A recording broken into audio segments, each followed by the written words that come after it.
Hola y bienvenidos a nuestro canal, Mundo Caballo de Troya. En este vídeo seguimos con más interesantes revelaciones de Juan José Benítez. Como es bien sabido, el escritor J.J. Benítez, divulgador de Caballo de Troya, una de las sagas más vendidas de la historia y también de las más controvertidas, narra el viaje en el tiempo de dos pilotos de la Fuerza Aérea Estadounidense, un proyecto ultrasecreto que les traslada al tiempo de Jesús de Nazaret. Lo más extraordinario de esta historia es que la historia de los caballos no ha salido de la imaginación de J.J. Benítez, sino de una investigación periodística a raíz de una información que llegó a sus manos.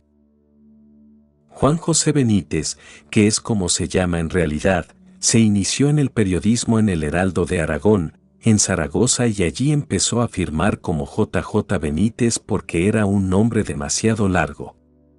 En sus investigaciones periodísticas se topó con la Sábana Santa, que le descubrió que la realidad era bien diferente a lo que nos estaban contando y que había fenómenos inexplicables. Decidió entonces dejar la redacción y dedicarse a escribir reportajes de 500 páginas. Antes que escritor, experto en ovnis o cualquier otra cosa, se siente periodista, siempre.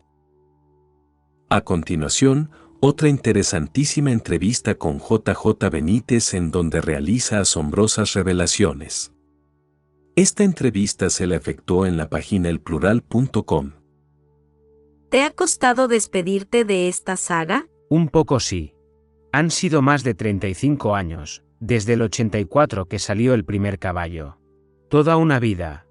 Pero todo llega, para los sabios y para los tontos. ¿Quién es Jesús de Nazaret? Jesús de Nazaret es para mí un Dios creador que se encarna aquí con un objetivo que no es el que te cuenta la religión. El objetivo no es redimir a nadie sino, desde mi punto de vista, traer un mensaje. Decirle a la gente: no te apures, tranquilo, cuando te mueras vas a seguir vivo.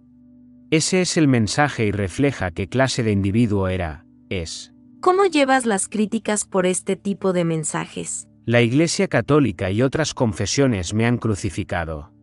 Me han llamado Satanás y de todo. Yo lo entiendo. Ellos tienen su negocio y el planteamiento de los caballos es, desde ese punto de vista, contrario.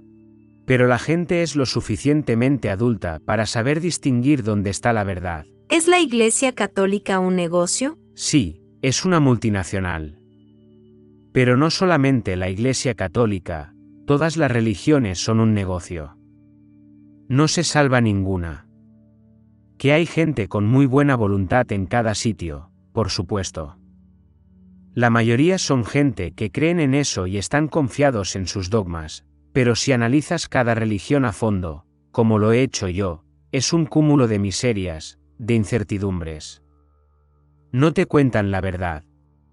Te cuentan lo que les interesa en un momento determinado.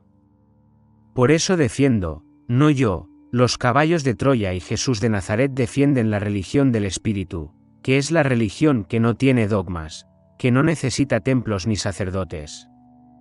Es la religión de la experimentación personal, con sus fracasos y sus ábsides. ¿Tienes miedo de convertirte en objetivo de grupos ultracatólicos? La sociedad actual está enferma, la mires por donde la mires. Eso sí es preocupante. ¿Qué va a ser de nosotros? ¿Qué va a ser de esta sociedad? Pero los grupos, las sectas, siempre han sido así. A mí me han crucificado 1000 veces, no solamente la Iglesia Católica, otras religiones también. Y seguirá siendo así mientras yo cuente lo que creo que debo contar y que no satisface a las multinacionales. Si tú dices, tienes que ser bueno o te vas al infierno, y yo digo, no, no existe el infierno. Y además no es necesario ser bueno ni malo, cada uno viene a cumplir un trabajo, el que sea, el que esté programado. Usted no puede poner esas condiciones, ni esa religión ni ninguna. De hecho, llegará un momento en que desaparecerán las religiones del mundo. ¿Es posible viajar en el tiempo? Es posible, pero no lo puedo demostrar. ¿Pero lo sabes? Lo sé por la información recibida. Y no me extraña. Los militares hacen cosas de las que no tenemos ni idea. El tema de la desmaterialización es un tema muy viejo. Los rusos lo empezaron a hacer en los años 60. Tenían un problema y es que el objeto que tenían lo materializaban al revés. Supongo que eso ya se habrá corregido. Como no te dicen nada de lo que encontraron en la Luna. Muchas de estas teorías conspiratorias se han revelado posteriormente como un fraude. ¿Cómo se puede demostrar que en este caso no lo es? Yo llevo 47 años investigando el fenómeno ovni. No sé mucho. Sé poco. Te aseguro que es un fenómeno real, auténtico. Son cientos de civilizaciones que nos están visitando desde tiempos inmemoriales. Los militares lo saben, tienen unos archivos espectaculares, pero no dicen nada. Es más, lo ridiculizan. Está pasando con otras cosas, armamento, medicina, la conquista del espacio. No me repugna que esta gente haya podido hacer un viaje en el tiempo, lo que me repugna es que lo oculten. Acabas de decir que sabes poco de ovnis, pero para el gran público eres una especie de gurú de los fenómenos extraterrestres. Soy un investigador, eso sí. Un investigador que lo hace lo mejor que sabe y puede, que lleva 47 años todos los días yendo de un lado para otro. Yo no hablo sin conocimiento de causa. Si hablo de un tema es porque lo he conocido, lo he investigado, lo he estudiado, y tengo muchas dudas. De la misma manera que me doy cuenta de que con ese tema nos están engañando, pues en otros, peor todavía. ¿De qué tienes más miedo? ¿De los vivos o de los muertos? De los vivos. Los vivos te pueden hacer daño, los muertos, no. Yo creo que el señor que muere sigue vivo, pero entras en un lugar, en un plano o en un sitio donde no puedes causar daño a nadie. Y si se presenta a alguien que está vivo, es con autorización. Si no, ya habría vuelto muchísima gente y no ha vuelto nadie. ¿No puede ser esa la prueba de que realmente no existe nada? Bueno, sí. Está todo muy bien estudiado para que tú pienses lo que consideres oportuno. Pero cuando llevas más de 1000 casos de investigación, que es mi caso, donde la gente te cuenta lo que ha visto, a su padre muerto, a su hermana, a su tío, a sus hijos, que han hablado con ellos, que les han tocado, que les han dado una señal física, ¿qué puedes pensar? Pues que hay vida después de la muerte. Una de las razones por las que se encarna Jesús de Nazaret es para que la gente viera que después de la muerte hay una resurrección. No es algo casual. Eso estaba perfectamente estudiado.